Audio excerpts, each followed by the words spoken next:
kunwari, assuming na ma-hurdle niyo lahat ng mga technicalities and other hurdles that the defense would understandably put up to prevent scrutiny of all this piece of evidence, ang tanong ko po, hindi ba technically madali na yan? Kasi kukumpara lang naman kung ano yung nakadeclare sa salid at kung ano yung mapapatunayan na pagmamayari ng Vice President at ng kanyang asawa bilang conjugal. And that's it. Yes, no, sabi nga natin, res ipsa loquitur, the record should speak for themselves, no? But ang sinasabi nila, there could be an explanation, no? Money in, money out. Kaya lang sa mga sa SALN ni Vice President, wala naman silang cash in bank na dineclare, no? So the question is, you prove where is that cash? Where did the money go? Did you invest it in property? Kung ininvest yan sa property, dapat may column na property. Kung ininvest niyan sa insurance, dapat may column na other investments. Pero zero. So it's a matter now I think with the bank records being subpoenaed and the BIR records being subpoenaed, where they will show, and alam natin, that's why ang baseline is from the time that the vice president became a public official, 2007, para may baseline. Bakit ganito ngayon in 2026 ang pera ninyong mag-asawa?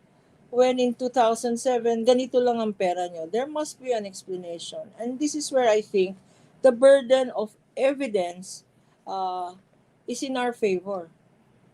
And it shifts the burden of proof to them. Because our documents, the subpoena documents, will show that there is a discrepancy in their wealth, no? Ang makikita natin is unexplained. We're not saying ill-gotten yan, ano? We're saying it is unexplained wealth. Okay. So the burden to Okay. explain the wealth is on their side. Okay, buti nilinaw niyo na po yan kasi yan po yung next question ko, no? Kung magsishift ba yung burden of evidence dahil naturally, kung sino yung nag-aakusa, siya dapat magpatunay. Pero dahil meron na kayong pinresentang ebidensya o may ilalabas, magsishift na, di ba? Para patunayan naman ng akusado na, teka, hindi ko ninakaw yan. Merong legitimate na paliwanag dyan. Tama po, no? Tama Okay.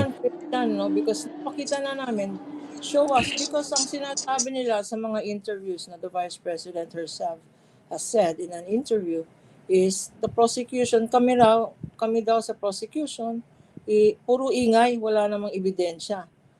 Puro all noise daw, there is no evidence. Now that there is evidence, kayo magpatunay na your innocence, no? Na may explanation kung bakit may discrepancy, kung bakit yung 6.7 billion nandyan sa bank accounts, yung inyong dineclare is 88 million lang. Sino mag-i-explain? Kami ba mag-i-explain?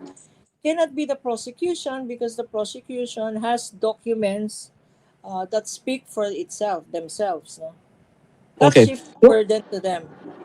Opo. Kaya ako po natanong kanina kung magiging madali na lang supposedly yung pag-prosecute ito kasi kung babalikan po natin yung corona impeachment trial, sa dulot-dulo ang naging dahilan naman ng kanyang pagkakakonvict ay yung hindi na ideklara ng mga bank deposits sa kanyang SALN.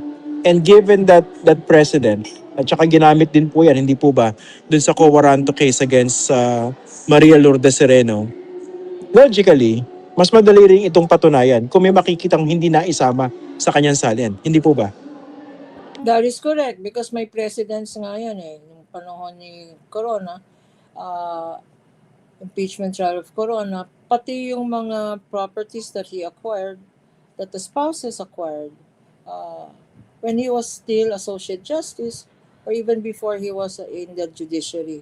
So that became relevant evidence in that impeachment trial. And if it was relevant before, why is it not relevant now? No?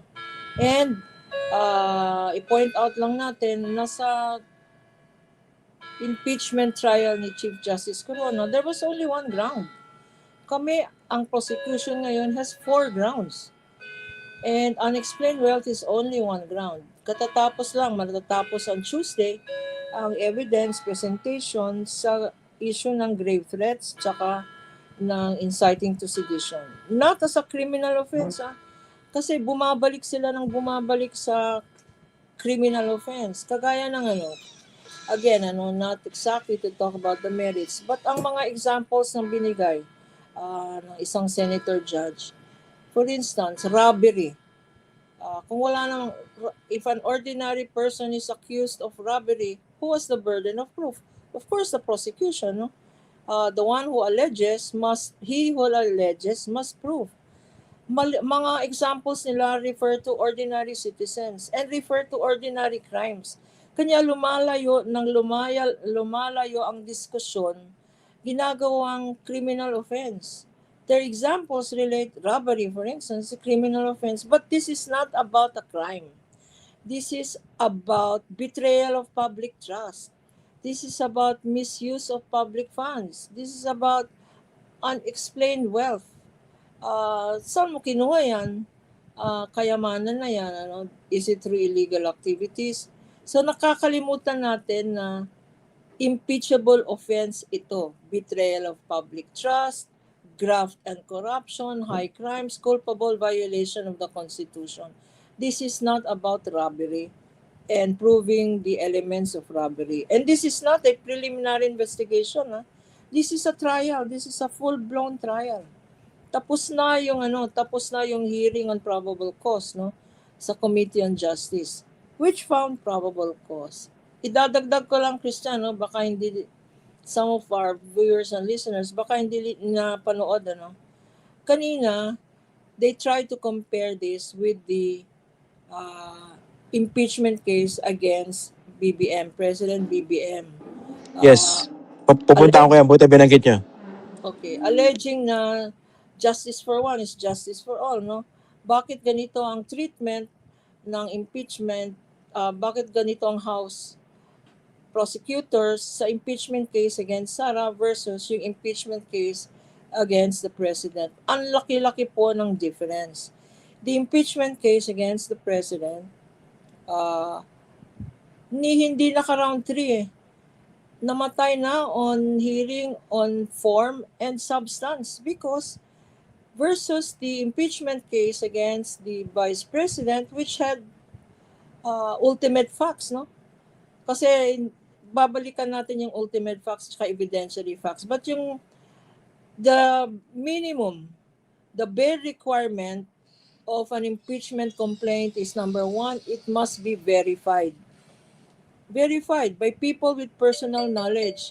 Yung complainant naman, yung mga complainants sa impeachment complaint against the president, based on hearsay, hindi naman verified. Based on news reports.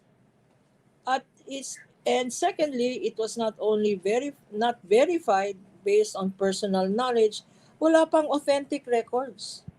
So on 2 counts, not verified and no authentic records, lagpak. It failed the test of sufficiency in form and substance. Hindi na tumungtong sa third phase, which is probable cause. As opposed to the impeachment complaint against the Vice President. Full-blown hearing yan. Ginamit na naman ng defense at senator judges yung Duterte case, The Duterte case where the Supreme Court said violation of due process.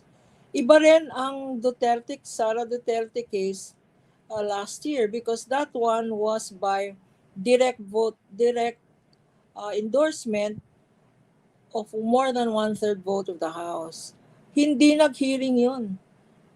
That is why the House prosecution, the House Committee on Justice, was very careful in saying, let's have a hearing on this. Let's see if there's probable cause. So may due process ang nangyari. So hindi ko maintindihan kung bakit laging sinasabing there is no due process. The Vice President was given due process in the House and she chose to present her evidence in the impeachment court. But certainly every step of the way in the House Committee on Justice, binibigyan siya ng kopya ng pleadings, tinatanong kung mag-a-attend, is the Vice President here, was she informed of the hearings in the House Committee on Justice. Lahat po yan, check. Yes, binibigyan siya ng mga pleadings. Yes, she is notified. Even her counsel is notified, and they chose not to appeal. Due process yun. Nabanggit niyo yung ilang senator judges. Hindi ba kayo nahihirapan sa prosecution dahil yung ibang mga senator judges tila nag-aabogado for the defense, katulad nila Senators Pia and Alan Cayetano? Well, because ang sinasabi nga nila na, well, there was a statement made na not all of the senators are lawyers, and they felt the burden because they were lawyers to explain the case. So nagsasite sila. In fact, to the point of lecturing, they would cite the laws and jurisprudence, no, not to malign them, but I think to say that only lawyers can understand the law, because it is also fatally wrong, no? And then that's why, again, I appreciate the statement of Tito Sen, no? Senator Judge Tito Sen, when he said, I don't have 4 years of law, but I have 29 years of legislation, no? Being a legislator. So, yes, it would seem that there has been lawyering on the part of some senator judges. Although Okay. I don't want to cast aspersions, parang bigyan pa rin natin ng benefit of the doubt ang mga on their claim to political neutrality and impartial justice. Understandably, you would give them the benefit of the doubt, pero it's plain to see for ordinary Filipinos watching and monitoring this trial. So I'll leave it at that. A final point, Attorney Lorna, no? So this week, you'll move on to the next article, yung confidential funds. Kailan po pag-uusapan itong SALN, itong alleged ill-gotten wealth? Unang-una, hindi pa tapos ang grave threats at saka ano. Meron By pa tomorrow kami yata, tapos na po, ano? By tomorrow. tomorrow, kung hindi mahaba ang cross-examination ni NBI Director Matibag, we have 2 subpoenaed witnesses as well from the Land Bank. Land Bank ang uunahin because the Land Bank was where the confidential funds were withdrawn via check from 2 land banks.